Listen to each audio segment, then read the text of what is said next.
அதை விசாரணைக்கு வருங்காலையில் இருக்க உள்ளதால் அதை உயர்நீதிமன்றத்தில் நீங்கள் தெரிவிங்கள் என்று தலைமை நீதியரசர் எங்களுக்கு கூறினார். அதன்படி நாங்கள் உயர்நீதிமன்றத்தில் ஒரு மெமோ மூலமாக இன்று தாக்கல் செய்து உச்சநீதிமன்றத்தில் இது போன்ற வழக்குகள் 2 வழக்குகள் நிலுவையில் உள்ளதாகவும் மேலும் இது அவசர வழக்காக விசாரிக்க வேண்டிய கட்டாயமில்லை, இதில் உள்ள சாராம்சங்கள் யாவும் வெக்கேஷன் கோர்ட்டில் விசாரிக்க வேண்டிய ஒரு பிரைமா ஃபேசி கேஸ் எதுவும் இல்லை. அது மட்டும் இல்லாமல் ஒரு அரசியல் உள்நோக்கத்துடன் இந்த வழக்கு தாக்கல் செய்யப்பட்டுள்ளது. ஏற்கனவே உச்சநீதிமன்றம் இவர்களுடைய வாதத்தை ஆராய்ந்துதான் ஆர்டிகல் 142ல இன்வோக் பண்ணி 10 மசோதாக்களும் சட்டமாகும் அளவிற்கு உத்தரவு பிறப்பித்துள்ளது என்று நாங்கள் நீதிமன்றத்தில் கூறினோம். இந்த வழக்கை தள்ளி வைக்க கேட்டோம். ஆனால் நீதியரசர்கள் திரு GR சாமிநாதன் மற்றும் திரு லட்சுமி நாராயணன் அவர்கள் இந்த வழக்கில் உத்தரவு போட்டார்கள். அவர்கள் என்ன உத்தரவு போட்டார்கள் என்பது கூட மைக்கை சுவிட்ச் ஆஃப் செய்துவிட்டு போட்டார்கள். நான் வர்ச்சுவல் கோர்ட் டெல்லியில் இருப்பதால் வர்ச்சுவல் கோர்ட் மூலியமாக ஆஜரானதனால் அந்த உத்தரவு பிறப்பித்த பின்பு அவர்கள் மறுபடியும் மைக்கை ஆன் பண்ணி பேசும்பொழுது நான் கேட்டேன், என்ன உத்தரவு போட்டீர்கள் என்று கேட்டேன். நீங்கள் ஆர்டர் அப்லோடு செய்யப்படும், நீங்கள் தெரிந்து கொள்ளுங்கள் என்று கூறிவிட்டனர். நான் என்னுடைய ஸ்பெஷல் கவர்மெண்ட் பீரியட் மூலமாக இந்த வழக்கில் 10 சட்டங்களும் நிறுத்தி வைத்துள்ளதாக கேள்விப்பட்டேன். இதை எதிர்த்து உச்சநீதிமன்றத்துக்கு செல்ல வேண்டும் என்று தமிழ்நாடு அரசு முடிவு எடுத்துள்ளதாக என்னிடம் தெரிவித்தார்கள். ஆகவே இந்த உத்தரவு, இடைக்கால உத்தரவு திரு GR சாமிநாதன் மற்றும் லட்சுமி நாராயணன் போட்ட உத்தரவுக்கு எதிராக நாங்கள் உச்சநீதிமன்றத்துக்கு தமிழ்நாடு அரசு எடுத்துச் செல்லும் என்பதை தெரிவித்துக் கொள்கிறேன்.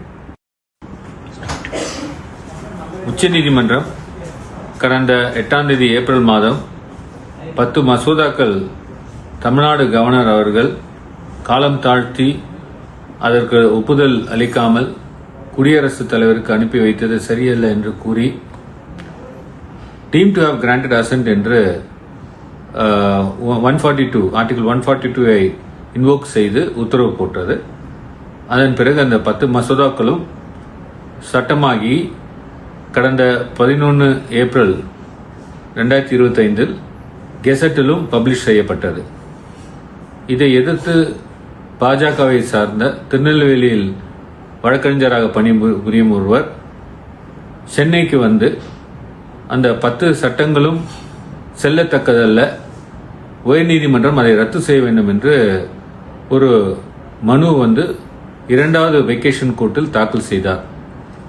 இந்த வழக்கு கடந்த 14ஆம் தேதி விசாரணைக்கு வரும்பொழுது தமிழ்நாடு அரசு சார்பாக நானும் தலைமை அரசு வழக்கறிஞர் திரு ராமன் அவர்களும் ஆஜராகி இந்த வழக்கு விசாரிக்க வேண்டிய எந்தவித அவசரமும் இல்லை, ஏனென்றால் இது சட்டத்தை சேலஞ்ச் செய்து போடப்பட்ட வழக்கு. வெக்கேஷன் கோர்ட்டில் ரொம்ப இம்பார்ட்டன்ட் அர்ஜென்ட் உள்ள மேட்டர்ஸ் தான் விசாரிக்க வேண்டும். அது மட்டும் இல்லாமல் இந்த UGC ரெகுலேஷன் எதிராக தமிழ்நாடு சட்டங்கள் உள்ளன என்பதை ஏற்கனவே உச்சநீதிமன்றத்தில் அட்டார்னி ஜெனரல் அவர்கள் ஆர்குமெண்ட்டை உச்சநீதிமன்றம் ஏற்கவில்லை. அதே ஒரு காரணமாக சொல்லி இந்த வழக்கை தாக்கல் செய்துள்ளார்.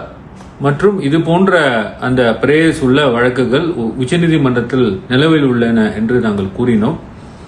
ஆனால் நீதியரசர்கள் திரு GR சாமிநாதன் மற்றும் திரு லட்சுமி நாராயணன் இந்த வழக்கை இன்று ஒத்திவைத்தார்.